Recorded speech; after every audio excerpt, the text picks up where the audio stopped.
আগামী ২২ জানুয়ারি সিলেটের হযরত শাহজালাল মাজার জিয়ারতের মধ্য দিয়ে নির্বাচনী প্রচারণা শুরু করবেন বিএনপির চেয়ারম্যান তারেক রহমান। একই দিনে হবিগঞ্জে অনুষ্ঠিত এক বিশাল জনসভায় বক্তব্য রাখবেন তিনি। তারেক রহমানের আগমনকে ঘিরে হবিগঞ্জ সহ পুরো সিলেট বিভাগে বিএনপি নেতাকর্মীদের মধ্যে বিরাজ করছে উৎসবমুখর পরিবেশ। প্রথমবারের মতো দলের সর্বোচ্চ নেতাকে সরাসরি পাওয়ার খবরে উচ্ছ্বাসিত তৃণমূলের নেতাকর্মীরা।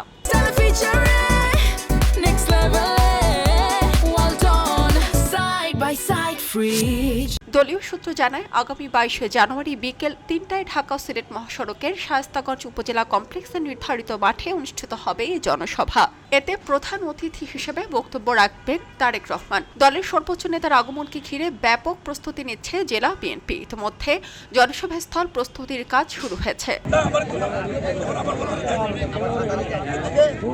রোববার দুপুরে জনসভাস্থল পরিদর্শন করেন বিএনপির কেন্দ্রীয় সাংগঠনিক সম্পাদক জি.কে. গাউস। এ সময় তিনি সাংবাদিকদের জানান, তারেক রহমানের আগমন উপলক্ষে সর্বোচ্চ নিরাপত্তা ব্যবস্থা নিশ্চিত করতে বিএনপি ও অঙ্গ সহযোগী সংগঠনের নেতাকর্মীরা কাজ করছেন। পাশাপাশি প্রশাসনের সর্বাত্মক সহযোগিতাও কামনা করেন তিনি। আমরা আমাদের প্রিয় নেতাকে জানের চেয়ে যেহেতু বেশি ভালোবাসি, আমরা আমাদের জীবন দিয়ে হলো কোনো প্রচেষ্টায় যারা লিপ্ত তাদের সেই চক্রান্ত আমরা বাস্তবায়ন হতে দিতে পারি না। হবিগঞ্জের এই জনসভা থেকে আগামীর বাংলাদেশের রূপরেখা তুলে ধরবেন তারেক রহমান, এমনটাই প্রত্যাশা দলীয় নেতাকর্মীদের। পাশাপাশি তার আগমনে জেলা বিএনপির সাংগঠনিক কার্যক্রম আরও শক্তিশালী হবে বলেও আশা করছেন নেতাকর্মীরা। হবিগঞ্জ জেলা জুড়ে একটি আবেগ, উচ্ছ্বাস এবং উদ্দীপনা সৃষ্টি হয়েছে।